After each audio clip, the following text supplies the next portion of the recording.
Okay, this is a skate park subcommittee meeting, virtual, of course. Today is Thursday, November 12th, 2020. I'm calling the meeting to order at 3:02. On today's call is myself. This is Bridget McBride. We have Dylan O'Connor, David Weber, Anthony Calabrese, and Chelsea Sears also on the line.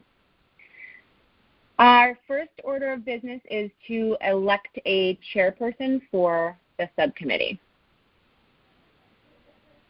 If anyone would like to make a motion.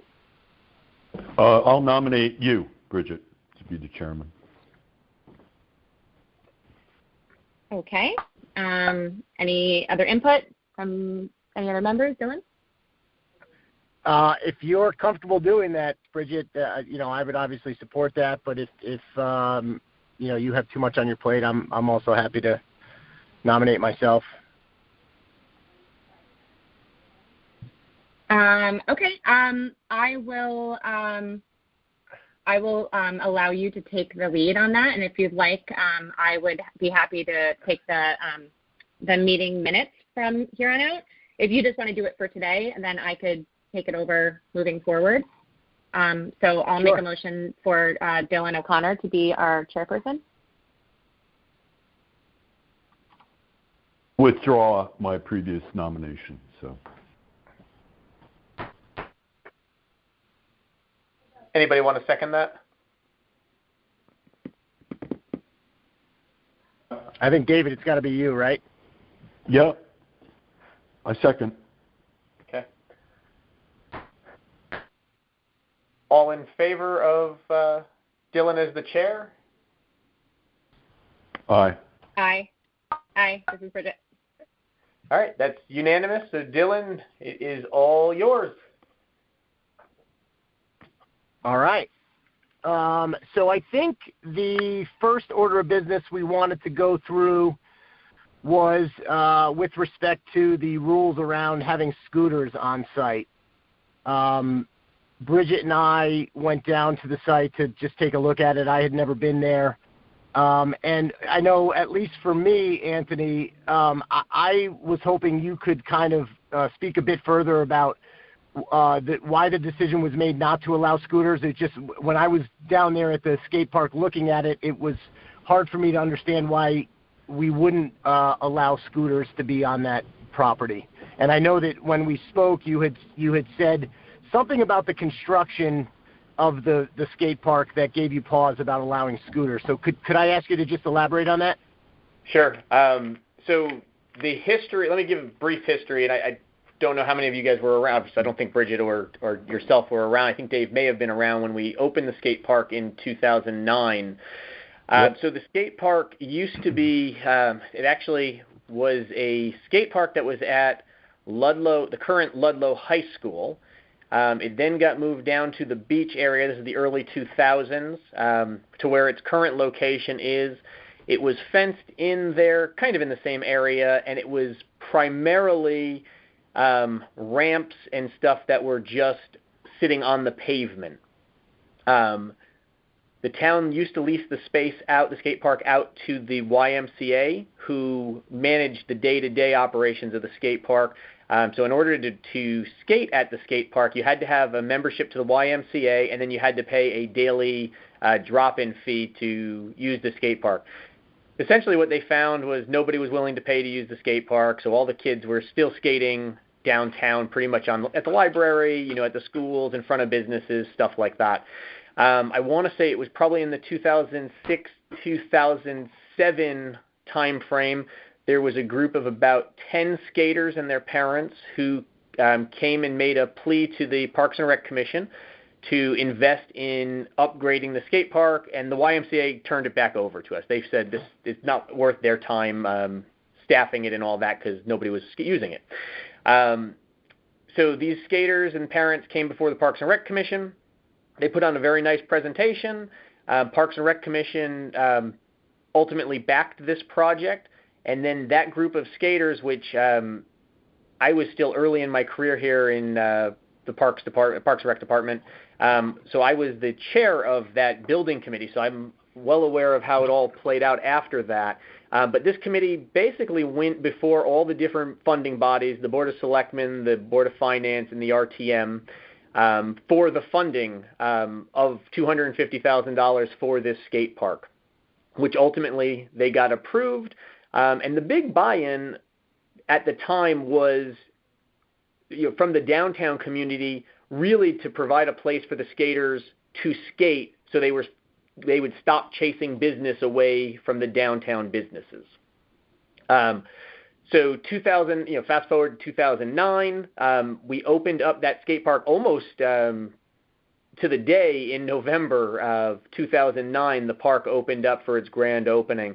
But when we went through that whole process, we involved the town's insurance company and our town risk manager at the time, and basically went through all the things we had to have in order for the town to have, to have that park insured.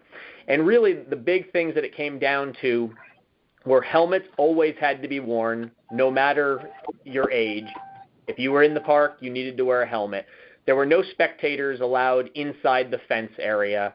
All other padding and stuff, elbow pads, knee pads, that kind of stuff was recommended, but it wasn't required. So the helmets were required.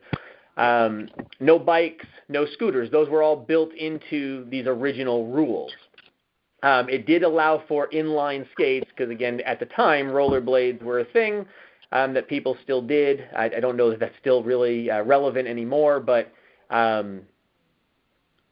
those were the basic rules that the park needed in order to stay open, and it needed to be supervised. It was only open when it was supervised. So we had a 4-foot fence built around the whole park.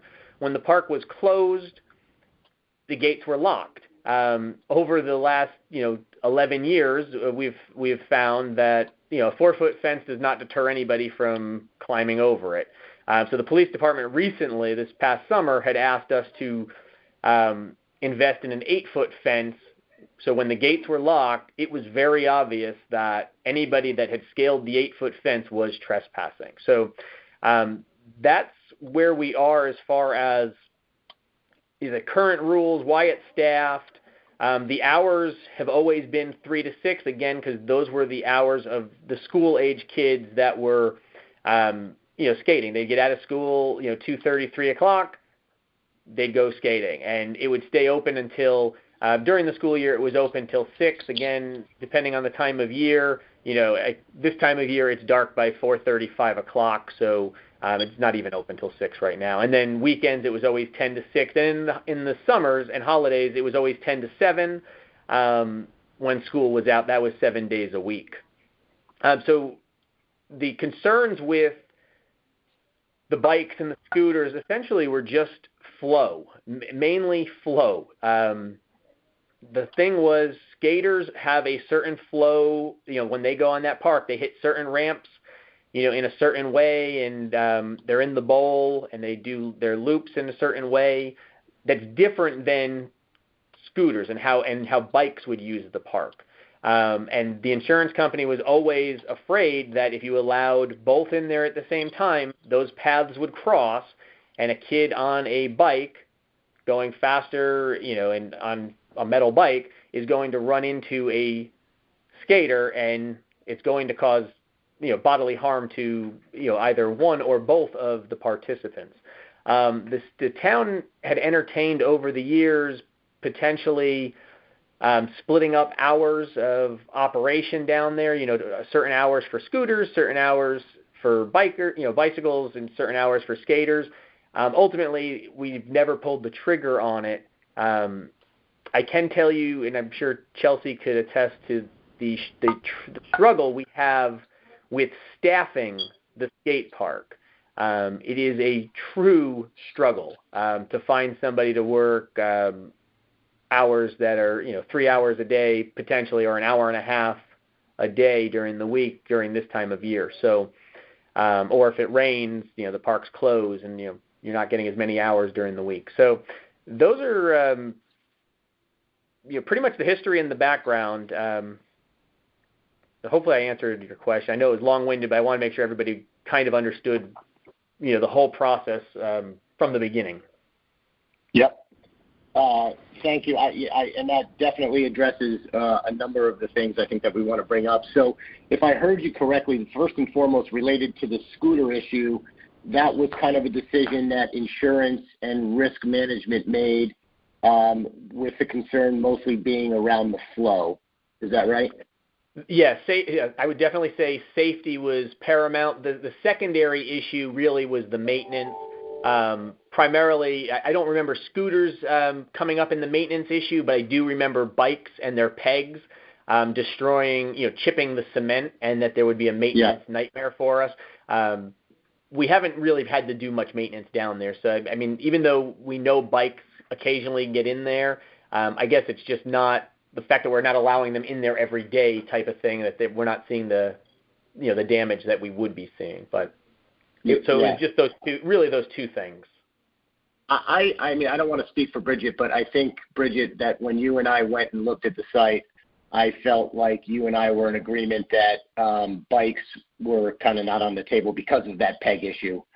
But I wonder how the group feels about the scooters.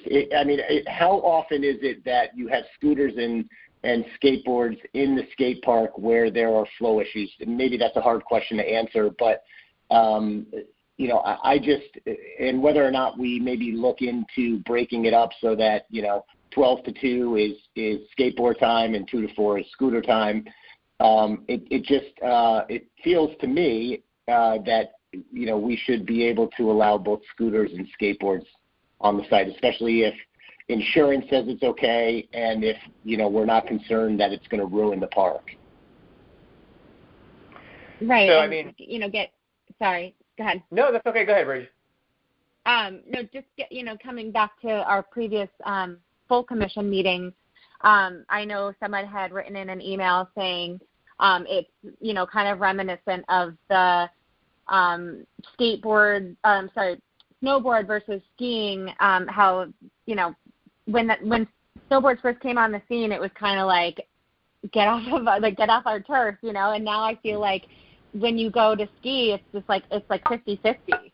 So I feel like there's maybe like a little bit of a learning curve, but I feel like if these specific scooters are designed for skate parks, like according to a couple of these emails that you'd received, that I don't see why. I get it. There might be an issue. There might be a flow issue. I'm not a skater, so I don't really know. But I just don't see I'm having trouble understanding the argument of flow. Yeah, when I went down there, there actually were kids on scooters. So they're very small, and everyone seemed to be respecting each other's space and all that. And they just seemed like a natural part of the park. The only thing I was upset was absolutely nobody was wearing a helmet. Oh, wow. Yeah, and David, I've also seen people, kids down there on scooters. So maybe this is coming down to an attendant issue. Some are reinforcing the rules, and then some are not. Oh, there is absolutely no doubt that is part of our issue. Anytime you try to tell somebody to put a helmet on, you are going to get backlash, whether it's from the actual 11-year-old or the 11-year-old's parent, or a 19, 20, 25, 30-year-old. That is part of the issue, and then anytime there's been confrontation, our attendant will quit. Because, again, most of these attendants are making minimum wage. They're high school or just out of college, or college kids looking to pick up a few extra bucks. But it's not worth, for most of these kids, it's not worth the hassle that they have to go through. And then when they call the police, the police get involved, and that never turns out good for anybody. The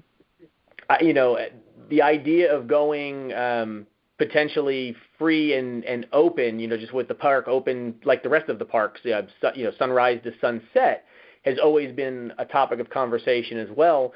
The only issue with that I see is you're really not able to stop any of the issues you're going to have, any of the issues that we're really having already, right? You're not going to be able to mandate people wear helmets if you don't have a supervisor there.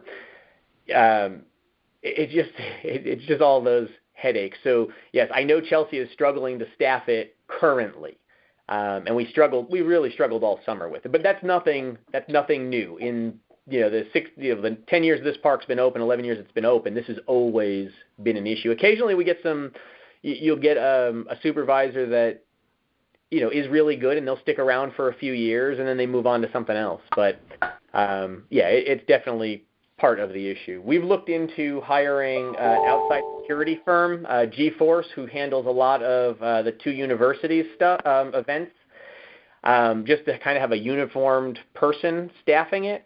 Unfortunately, their rate's like $35 an hour. And this is something that we have as a minimum wage position, so it really is tough to get that kind of increase into the budget passed through the funding bodies. But I have explored that recently. So Anthony, in the past, when you've kind of kicked around the idea of just keeping it open, similar to a lot of the parks in town, what's been the pushback? Well, it's always been the insurance company. The insurance company has always told us, no, we can't do that. But I don't know if Pat, are you on the line? Doesn't sound like Pat's on the line. But I know Pat, I've asked Pat to look into discussing with our insurance company, is there anything we can do to potentially go that route where we make it unsupervised and it's free and open? And I know he was working on that. I just don't know where we've gotten with our insurance company. Honestly, I can't really speak to the insurance company aspect of it. I don't even know that the town has the same insurance company that we've had, from 2009. We might have switched to a different company for all I know. Yeah. That, to me, if we can go free and open, and there's no problems with the insurance, to me, that solves a lot of these issues. That means that scooters can go. That means that we don't have to, Chelsea doesn't have to worry about paying somebody to do that. So, if the town were to say, we're comfortable with that because we're covered from a risk standpoint and insurance is okay with that, in my opinion, that feels like a good solution. I don't know how everybody else feels. My only issue with that is that I wonder if that would then open the floodgates for people who have been wanting to bring their bike there, and then they're like, well, no one's here to actually watch us now, Yeah. I don't know.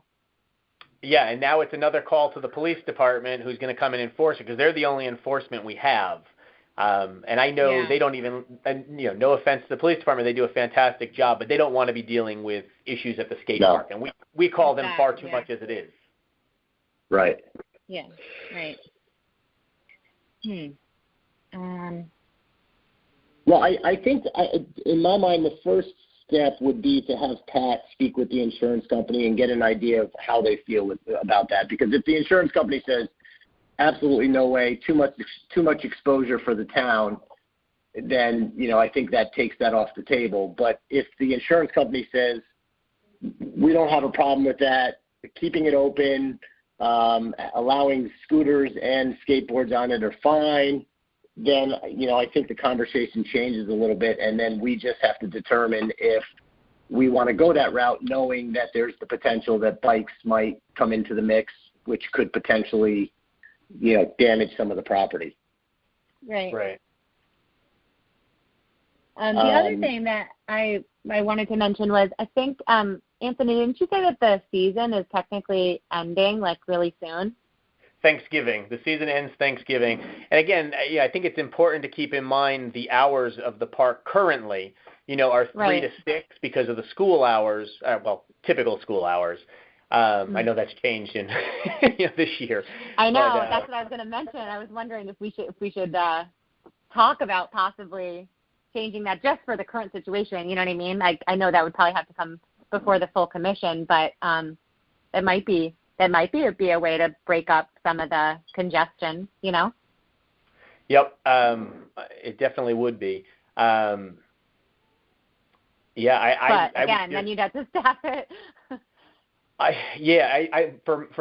Exactly. That creates another issue for us. my recommendation for this season, honestly, since it's supposed to end in 2 weeks, is just to let it end.